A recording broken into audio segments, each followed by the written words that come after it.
తాడేపల్లిగూడెంలో ఎన్నో ఏళ్లుగా ప్రజలను వేధిస్తున్న ఎర్రకాలువ ముంపు సమస్యకు శాశ్వత పరిష్కారం దిశగా చర్యలు వేగం పుంజుకున్నాయి. ఈ సమస్యను పూర్తిగా పరిష్కరించేందుకు కట్టుబడి ఉన్నామని తాడేపల్లిగూడెం ఎమ్మెల్యే, రాష్ట్ర ప్రభుత్వ విప్ బొలిశెట్టి శ్రీనివాస్ స్పష్టం చేశారు. శనివారం తాడేపల్లిగూడెం మండలం మాధవరం వద్ద ఎర్రకాలువ ఆధునీకరణ పనులను ఎమ్మెల్యే స్వయంగా పరిశీలించారు. మాధవరం, జగన్నాథపురం గ్రామాల్లో ఎర్రకాలువ ఆధునీకరణతో పాటు కాజ్వే నిర్మాణాన్ని త్వరలో పూర్తి చేస్తామని తెలిపారు.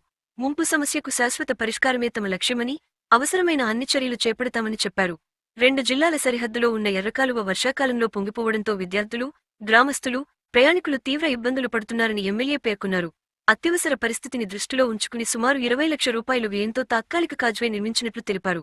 శాశ్వత పరిష్కారంగా వంతెన నిర్మిస్తే నీటి ప్రవాహం సాఫీగా జరిగి ముంపు సమస్య తగ్గుతుందని, అందుకోసం అవసరమైన నిధుల మంజూరుకు జిల్లా కలెక్టర్ను కోరనున్నట్లు వెల్లడించారు. మాధవరం నుంచి నిడదవోలు వెళ్లే ప్రధాన మార్గం ఇదేనని, దీనిని పరిరక్షించడం అత్యంత అవసరమని ఎమ్మెల్యే అన్నారు. మిగిలిన పనులను కూడా సంబంధిత శాఖతో కలిసి త్వరితగతిన పూర్తి చేస్తామని చెప్పారు.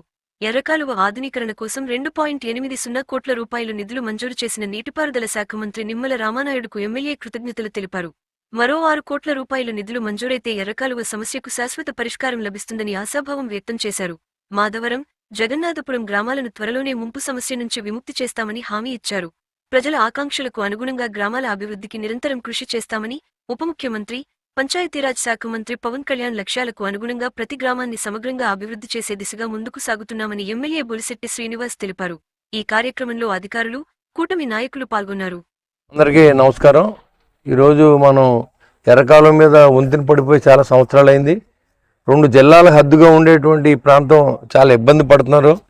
ఇక్కడ ఉన్నటువంటి ప్రజలు వర్షం వస్తే, ఇక్కడ ఎర్రకాలువ వస్తే స్కూల్కి వెళ్ళి పిల్లలు కానీ, లేకపోతే ఇటు వెళ్ళి బాటసార్లు కానీ చాలా అది నడుదోలు వెళ్తాక మనకు టోటల్గా రోడ్డు లేదు. ఇప్పుడు అటు లేదు, ఇటు లేదు. కాబట్టి ఇది మెయిన్. దీన్ని మన అత్యవసర దృష్ట్యా దీన్ని టెంపరీగా ఒక 20 లక్షలు 22 లక్షలతో ఈ స్పిల్వేని వేసుకున్నాం, ఈ కాజ్వేని వేసుకున్నాం. అదే కాకుండా మరి ఇప్పుడు ఒక బ్రిడ్జి కూడా డిస్మాండిల్ చేస్తే ఈ ఫోర్స్ తగ్గి నీరు ఫ్రీగా వెళ్తుంది. మరి దీనికి మనకి ఇంకా డబ్బు అవసరం ఉంది. వాళ్ళ జిల్లా కలెక్టర్ గారిని అడిగి అవి కూడా శాంక్షన్ చేస్తాం. అందాక టెంపరీగా మాత్రం ఈ బ్రిడ్జ్ మనం వాడుకుంటానికి ఇబ్బంది లేకుండా ఇటు మాధవరం వాసులు కానీ, అటు నిడదవోలు వాసులకు కానీ, మన మాధవరం నాట్ ఓన్లీ మాధవరం, ఇటు నుంచి వెస్ట్ గోదావరి నుంచి వెళ్ళాలంటే ఇది ఒకటే మార్గం ఇప్పుడు. కాబట్టి దీన్ని జాగ్రత్తగా మనం కాపాడుకోవాల్సిన అవసరం ఉంది. కాబట్టి ఎదురున్న ఈ బ్రిడ్జిని కూడా మరి చేయమని డిపార్ట్మెంట్ని అడుగుతాం. వీలైనంత తొందరలో దీన్ని డిస్మాండిల్ చేసి ఈ మాధవరం గ్రామాన్ని ముంపు లేకుండా చేయాలి, జగన్నాథపురం ముంపు లేకుండా చేయాలని ఆలోచనతో మరి పనిచేస్తూ ఉన్నాం. ఈ సంవత్సరం 2,80,00,000 ఇవాళ రెమ్మన్ రామారెడ్డి గారు శాంక్షన్ చేశారు. అది కూడా ధన్యవాదాలు.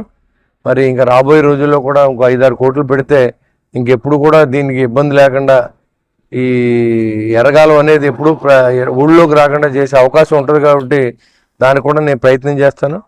తప్పకుండా మీ అందరూ ఏదైతే అనుకున్నారో దానికి అనుగుణంగా మనం ఈరోజు ఈ వర్క్ చేస్తూ ఉన్నాం. తప్పకుండా మీరు అడిగింది ప్రతిదీ ప్రభుత్వాన్ని తీసుకొచ్చి బాధ్యతని నాకు అప్పచెప్పారు. మీరు తప్పకుండా చేస్తాను. Thank you.